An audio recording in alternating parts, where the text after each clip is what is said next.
दोस्तों आज हम यहाँ डिस्कस करने वाले हैं शिशावस्था, बाल्यावस्था और किशोरावस्था के बारे में। किसी भी एग्जाम को उठाकर देख लो, इन टॉपिक से क्वेश्चन बनते ही बनते हैं। गाइस वीडियो को पूरा देखना, वीडियो को मिस मत करना, स्किप मत करना, क्योंकि जिस समय अगर आप वीडियो को स्किप कर रहे हैं और वहीं से क्वेश्चन बन गया तो गाइस आपके एक नंबर जा सकते हैं। तो दोस्तों चलिए स्टार्ट करते हैं आज का ये सेशन। तो गाइस यहाँ पे आप जानते हैं जो बालक का विकास होता है वो गर्भ अवस्था से होता है। अब बात ये बनती है गर्भ अवस्था कितने समय के लिए होती है। तो गाइस गर्भ अवस्था जो होती है ना वो आपकी 9 मंथ के लिए होती है, 9 महीने और 10 दिनों के लिए होती है। गाइस अगर ये आपको डेज में पूछा जा रहा है तो 280 दिनों के लिए होती है। अब इसी को आपको वीक में पूछ लिया गया तो गाइस आप क्या करेंगे, ये 280 डिवाइडेड बाय 7 कर देना तो आपके पास आ जाएगा गाइस 40 वीक्स। तो गाइस ये गर्भ अवस्था की अवधि है और बच्चे का जो विकास होता है ना वो गर्भ अवस्था में प्रारंभ हो जाता है। अब दूसरी अवस्था की हम बात करेंगे जो है गाइस आपकी शिशुअवस्था, जिसे आप लोग इन्फेंसी के नाम से जानते हैं। गाइस ये जन्म से 2 वर्ष तक और जन्म से 5 वर्ष तक मानी जाती है अलग अलग मनोवैज्ञानिक के द्वारा, पर साधारणतः अगर हम देखें तो इसे जन्म से 2 वर्ष तक माना जाता है। गाइस तीसरी अवस्था आती है आपकी बाल्य अवस्था। बाल्य अवस्था आपकी 5 से 12 वर्ष तक होती है। इसे गाइस अगर अच्छे तरीके से आप रिप्रेजेंट करें तो ये 6 से 12 वर्ष तक की मानी गई है। अब ये 6 से 12 वर्ष तक में भी 2 अवस्थाएं आ जाती है, एक उत्तर बाल्यावस्था, एक पूर्व बाल्यावस्था।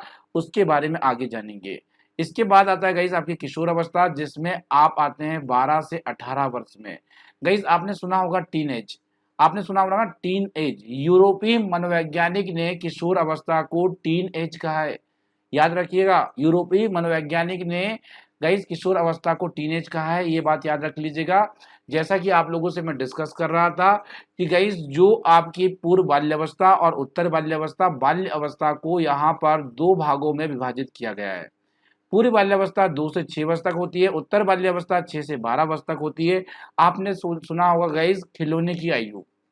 खिलौने की आयु किसे कहते हैं? पूर्व बाल्य अवस्था को गाइस खिलौने की आयु कहा जाता है। ये भी आप याद रखेंगे। गाइस अब जानेंगे शिशुअवस्था से क्या क्या क्वेश्चन बन सकते थे। भाई शिशुअवस्था का पहला जो क्वेश्चन बनता है गाइस, जैसे आपने देखा है दोहराने। बच्चा जब चीजों को कब दोहराता है? कोई किसी बात को कह रहा है उसी को बच्चा रिपीट कर रहा है, दोहरा रहा है। या अनुकरण, अनुकरण करना मतलब बड़ों को देखकर उसकी नकल उतारना। ऐसा कब करता है बच्चा? ऐसा करता है बच्चा शिशुअवस्था में। मतलब गाइस आपसे पूछा जाए अनुकरण करने की प्रवृत्ति, दोहराने की प्रवृत्ति किस अवस्था में होती है तो आप कहेंगे शिशुअवस्था में होती है। अगला देखते हैं, शिशुअवस्था कितने वर्ष तक मानी जाती है? आपको बताया ना गाइस जन्म से 5 वर्ष तक, या अगर ऑप्शन नहीं रहा जन्म से 2 वर्ष तक भी रहेगा तो भी ये सही रहेगा गाइस। बालक का निर्माण काल कहा जाता है। भाई जब बालक का पूरा 20 रखा जा रहा हो, निर्माण काल हो रहा हो तो गाइस उसे शिशुअवस्था को कहा जाता है। फ्रायड के शब्दों में मनुष्य को जो कुछ भी बनना होता है, ये कहते हैं ना 4 और 5 वर्ष में बन जाता है। तो गाइस ये किसने कहा है? ये फ्रायड महोदय कहते हैं कि मनुष्य को जो कुछ भी बनना होता है वो 4 या 5 वर्ष में बन जाता है। आगे चले गाइस तो क्या कहता है अगला क्वेश्चन, किस अवस्था को जीवन का सर्वाधिक महत्वपूर्ण काल माना गया है? तो गाइस शिशुअवस्था को सर्वाधिक महत्वपूर्ण काल माना गया है।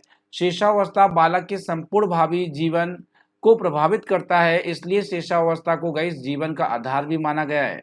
शिशुअवस्था को सीखने के लिए सर्वोत्तम काल भी माना गया है गाइस। सीखने के लिए सर्वोत्तम काल भी माना गया है। और गाइस इसी अवस्था में अगर आप देखें तो बच्चों का जो व्यवहार होता है ये मूल प्रवृत्तियों से जुड़ा होता है। That's a very important question guys. यहाँ आपसे पूछा जाएगा कि शिशुअवस्था में या किस अवस्था में बच्चों का व्यवहार मूल प्रवृत्तियों से जुड़ा होता है तो आप क्या कहेंगे गाइस? आप कहेंगे शिशुअवस्था सही जवाब होगा।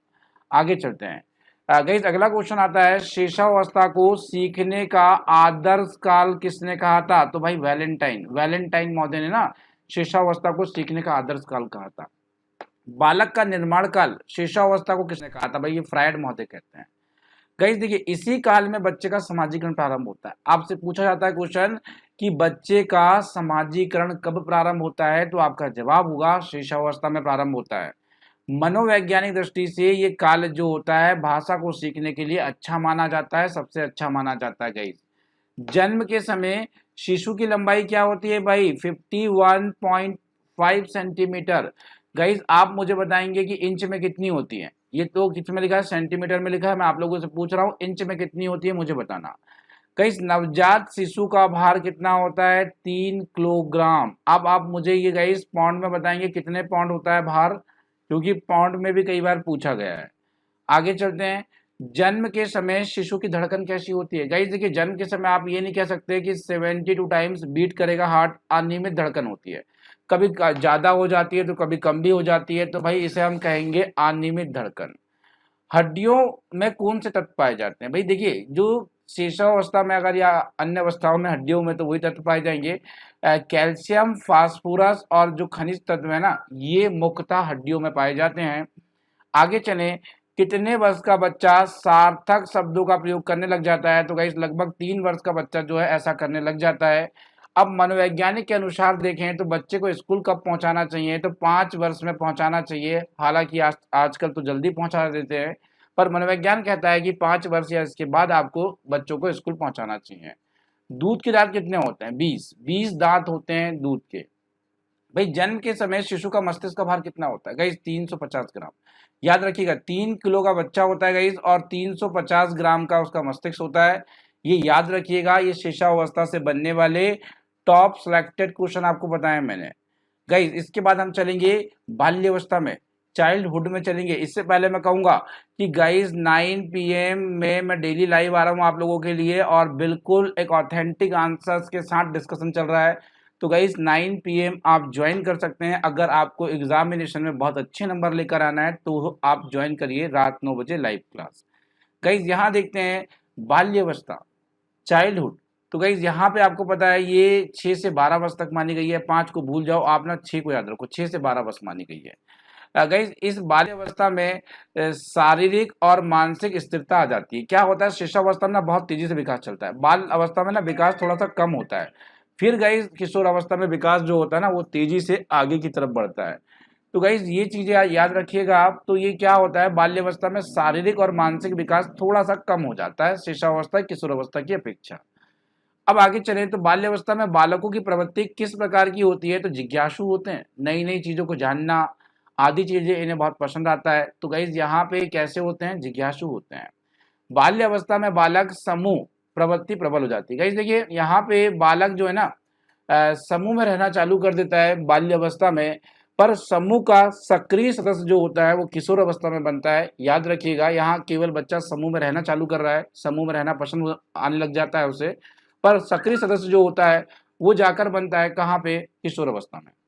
गाइस देखिए खिलौने की आयु किसे कहा गया? तो पूर्व बाल्यावस्था जो होती है, पूर्व बाल्यावस्था को खिलौने की आयु कहा गया। गाइस ये हो गया।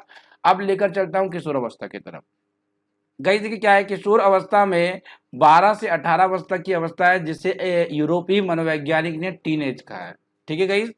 अब स्टेनले हॉल क्या कहते हैं? इसे संघर्ष, तूफान, तनाव आदि की अवस्था कहते हैं। कौन कहता है? ये स्टेनले हॉल कहते हैं कि भाई जो किशोर अवस्था है बड़े संघर्ष, तनाव, तूफान और विरोध की अवस्था है। ये कहा है स्टेनले हॉल ने। आगे चलो, किशोर अवस्था की विशेषता का सर्वोत्तम रूप से आपको एक शब्द में व्यक्त करने के लिए कहा जाए तो आप समायोजन कहेंगे, या गाइस आप कहेंगे परिवर्तन। परिवर्तन ज्यादा बेहतर है, आप इसे लीजिए। भाई एज ऑफ पुबर्टी ये क्या होता है? ये पूर्ण किशोर अवस्था होती है। क्या होती है? पूर्ण किशोर अवस्था होती है, या आप किशोर अवस्था भी कह सकते हैं गाइस। किस वर्ष में लड़कियों की लंबाई और मांसपेशियां तेजी से बढ़ती है? तो 12 से 14 वर्ष तक ऐसा होता है कि लड़कियां तेजी से डेवलप हो रही है लड़कों के कंपैरिजन में। किस अवस्था में यौवन या बाल्यावस्था के मध्य पड़ने वाला संध्या काल कहा जाता है? गाइस ये वेरी इंपॉर्टेंट है और आपसे पूछा भी गया है ये। किस अवस्था को यौवन और बाल्यावस्था के मध्य पड़ने वाला संध्या काल कहा जाता है? तो वो कहा जाता है आपके किशोर अवस्था को। गाइस देखिए किशोर अवस्था में सबसे तूफान कब होता है? तो ये कह रहे हैं भाई 13 से 16 वर्ष तक ज्यादातर तूफानी अवस्था होती है। 17-18 में बच्चा थोड़ा बैलेंस हो जाता है आदि चीजें। गाइस देखिए किस वर्ष में लड़कों की लंबाई, अब देखिए अभी हमने लड़कियों की किया था तो 14 से 16 थी वो। अब यहाँ हम किसकी देख रहे हैं? लड़कों की। तो ये 14 से 18 तक जाती है। गाइस कहाँ तक जाती है? 14 से 18 तक जाती है। अब गाइस इसमें हम बात करें बोन, बोन कब कब किस एज तक डेवलप होती है? बोन्स, तो ये आप लिखकर बताएंगे कमेंट बॉक्स में कि बोन्स किस एज तक डेवलप होती है, ये आपको बताना। गाइस गाइस देखिए यहाँ पे जैसे कि मैंने आपसे ऊपर पूछा था कि भाई बालक का भार पाउंड में आप बता दो, तो गाइस कितना होता है? 7 पाउंड। 7 पाउंड के आसपास जो होता है बालक का भार माना जाता है। अब गाइस देखिए एक क्वेश्चन और मैंने आपसे पूछा था कि आप इंच में इसे बताएं। तो गाइस जो हमारे पास 51 सेंटीमीटर के आसपास उसकी हाइट थी बच्चों की। अगर उसे इंच में कन्वर्ट करोगे तो 19.5 इंच के आसपास जो है ये हाइट मिलती है। अगर आपको कंफ्यूज करके पूछा गया बालक और बालिकाओं की हाइट, तो गाइस थोड़ा सा 0.5 आगे पीछे होगी। ठीक है, समझ में आया? बालक बालिकाओं की 0.5 आगे पीछे होगी। आगे चलते हैं। एक बड़ा अच्छा क्वेश्चन है कि नवजात शिशु के सिर की लंबाई उसके शरीर की लंबाई की कितनी होती है? तो गाइस ये ना 1/4 होती है। कैसी होती है? 1/4 होती है। याद रखेंगे आप लोग। मस्तिष्क का भार सभी को याद है 350। गाइस देखिए, ये नवजात जो शिशु की हड्डियां होता है ना, इसके ऊपर थोड़ा सा अपवाद है। नवजात शिशु में 300 से लेकर 270 तक हड्डियां बताई गई है अलग अलग जो बुकों के द्वारा। तो गाइज आप यहाँ पे मानेंगे कि नवजात शिशु के पास जो हड्डियां होती है वो 300 के आसपास होती है। और गाइज अगर ये जैसे जैसे बच्चा डेवलप होने लग जाता है ना, तो हड्डियां कम हो जाती है, और जब वयस्क होता है ना, तो 206 हड्डियां उसकी बॉडी में बचती है। क्योंकि कुछ हड्डियां आपस में जुड़ जाती है, जुड़कर कुछ हड्डियां जो होती है एक हड्डियां बन जाती है, जिस वजह से क्या होता है, हड्डियों की संख्या कम हो जाती है। शिशु के दांत कितने माह में निकलने लग जाते हैं? तो भाई छठे माह में निकलने लग जाते हैं। और गाइस देखिए, यहाँ पे मुझे नहीं लगता कि कोई और इम्पोर्टेंट क्वेश्चन यहाँ से बन सकता है, इसलिए मैं इन क्वेश्चनों को नहीं ले रहा हूँ। बाकी गाइज आप लोगों को वीडियो पसंद आया हो तो वीडियो को लाइक कर सकते हैं, अपने दोस्तों के साथ शेयर कर सकते हैं। और गाइज अगर आप जुड़ना चाहें तो हमारे टेलीग्राम और व्हाट्सएप ग्रुप से जुड़ सकते हैं। दोनों का लिंक डिस्क्रिप्शन बॉक्स में दिया गया है। Thank you so much for watching this video guys. आप सभी से मुलाकात करूंगा रात 9 बजे लाइव सेशन में। Thank you.